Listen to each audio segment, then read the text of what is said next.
Welcome to all students.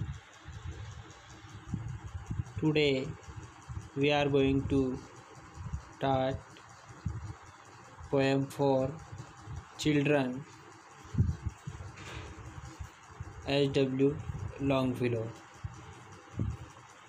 आज हम कक्षा 10वीं की पोएम जो 4 है चिल्ड्रन को पढ़ेंगे, उसको पूरी पोएम को समझेंगे। समझने से पहले यदि आप चैनल पर नए हैं और अभी तक आपने चैनल को सब्सक्राइब नहीं किया है तो प्लीज़ चैनल को सब्सक्राइब करना न भूलें और बेल आइकन को प्रेस करना न भूलें, ताकि जब भी वीडियो अपलोड किया जाएगा तो उसका नोटिफिकेशन आपको सबसे पहले मिलेगा। और वीडियो को बिना स्किप किए हुए अंत तक देखें ताकि आपको पूरी पोएम आसानी से समझ में आ सके। शुरुआत करते हैं। चिल्ड्रन का मतलब होता है बच्चे। लेसन 4 है क्लास 10th जनरल इंग्लिश का। चिल्ड्रन का मतलब होता है बच्चे। ये पूरी जो कविता है अंग्रेजी की जो पोएम है पूरी चिल्ड्रन के ऊपर रिलेटेड है। कवि कहता है, come to me O ye children for I hear you at your play. मेरे पास आओ ओ मेरे बच्चों, for I hear you at your play. मैं आपको सुनता हूँ जब आप खेलते हो।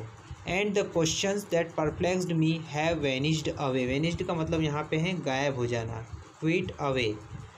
जब मेरे जो प्रश्न हैं जो मेरे को परेशान करते हैं, परप्लेक्स्ड मी मतलब परेशान करते हैं, वो गायब हो जाते हैं जब मैं आपको सुनता हूँ। ये ओपन द ईस्टर्न विंडोज़। ये जो पूर्वी खिड़कियाँ खुली हुई हैं। दैट लुक्स टुवार्ड्स दैन, जो कि पूर्व के सामने, सूर्य के सामने खुली हुई है।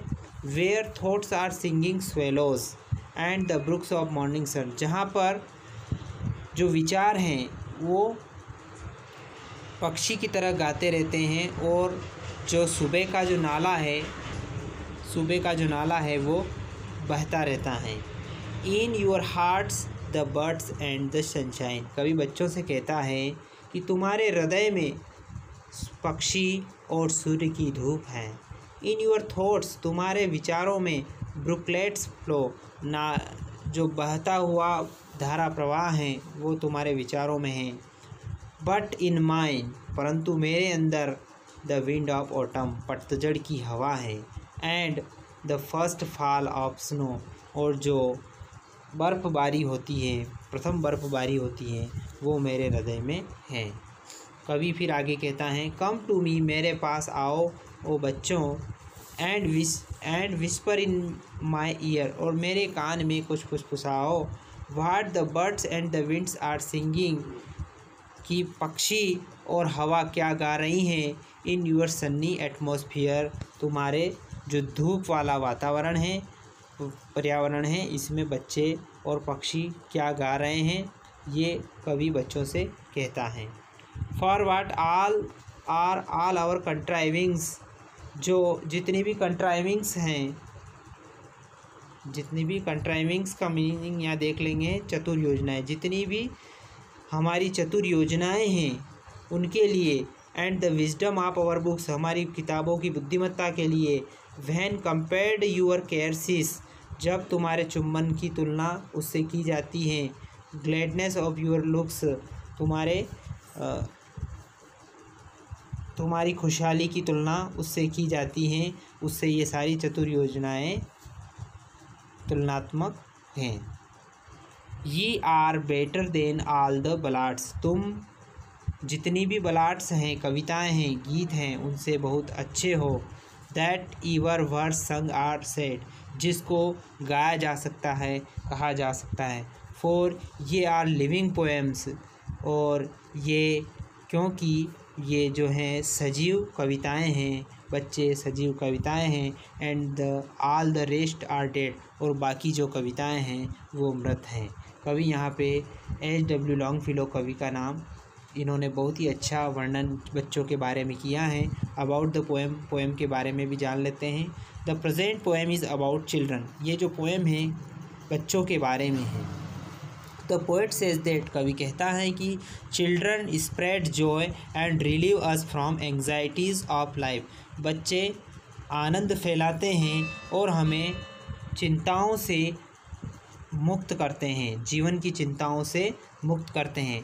देयर केयरलेस हैप्पी, उनकी जो केयरलेस हैप्पी, बिना परवाह का जो खुशपन होता है, लुक्स आर मोर वैल्यूएबल, बहुत ही कीमती लगता है, then the wisdom of books, किताबों की बुद्धिमत्ता के आगे, किताबों की बुद्धिमत्ता की तुलना में उनकी हंसी, उनकी मुस्कुराहट बहुत ही अच्छी लगती हैं। ही कंपेयर्स देम, कवि उनकी तुलना टू द स्वीटेस्ट सॉन्ग्स, कवि बच्चों की तुलना मधुरतम गीतों से करता है। To him they are living poems,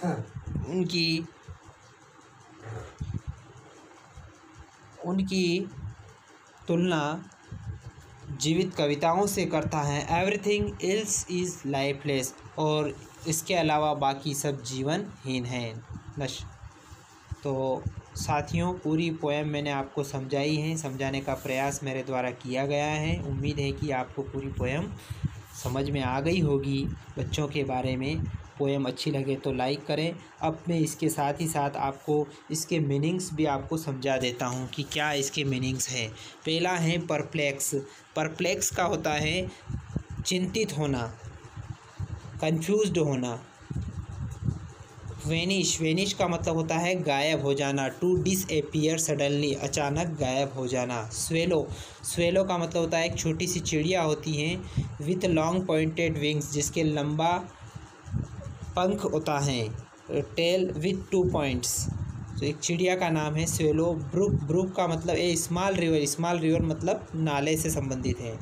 इसके बाद है ओटम। ओटम का मतलब होता है the season off the year between summer and winter, गर्मी और ठंड के बीच की जो ऋतु होती है, पतझड़ ऋतु, तो ऑटम का मतलब होता है पतझड़। Whisper, to speak very quietly to somebody so that people can not hear what you are saying, केवल फुसफुसाना, कान में फुसफुसाना।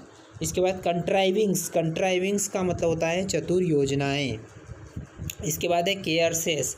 केयरसेस, केयरेस का मतलब है जेंटल टच और किस, यानी कि चुम्बन, चुम्बन को कहा जाता है केयरसेस। बलाड, ए सॉन्ग और poem that tells a story. Ballad का मतलब होता है एक कथात्मक कविता को बलाड कहा जाता है। एक सॉन्ग और पोएम, एक गीत या कविता जो कि एक कहानी को बतलाती है। ये ओल्ड यूज़ है ये वर्ड, इसका मतलब यू होता है, यू मतलब आप, तुम। तो ये इसके मीनिंग थे, मैंने आपको सारे समझा दिए। इसके बाद इस पोएम का match the words with their meanings, ये भी देख लीजिए। अवे का मतलब दूर होना, ए डिफरेंट प्लेस। सन्नी का मतलब, सन्नी का with a lot of bright light. इसके बाद क्वाइट, ग्लेड का होता है हैप्पी। विजडम का the ability to make sensible decision. और इसके बाद क्वाइट का होता है पूरी तरह से, कंप्लीटली। तो ये पूरी सही जोड़ी मैंने आपको बता दी। इसके बाद पोएम की लाइनें पूर्ति करना है, इनका आपको सेंटेंस बनाने हैं सारों के। वेनिश, ईस्टर्न, सनशाइन, ग्लेडनेस, वैक्यूम पूर्ति करना है इनकी। उम्मीद है कि आपको पूरी पोएम समझ में आ गई होगी। यदि आपको पूरी पोएम समझ में आ गई तो पोएम को लाइक करना ना भूलें, वीडियो को लाइक करना ना भूलें। ज़्यादा से ज़्यादा विद्यार्थियों को शेयर करें ताकि बोर्ड एग्ज़ाम के जो विद्यार्थी हैं उनके लिए ये पोएम लाभदायक साबित होगी। साथ ही साथ कमेंट करके ज़रूर अपने सुझाव प्रेषित करें। कोई त्रुटि वगैरह हो तो आप कमेंट के माध्यम से ज़रूर बताने का प्रयास करें। धन्यवाद। और अभी तक आपने चैनल को सब्सक्राइब नहीं किया है तो प्लीज़ चैनल को सब्सक्राइब करना न भूलें और बेल आइकन को प्रेस करना न भूलें ताकि आपको नोटिफिकेशन मिलते रहेंगे। धन्यवाद।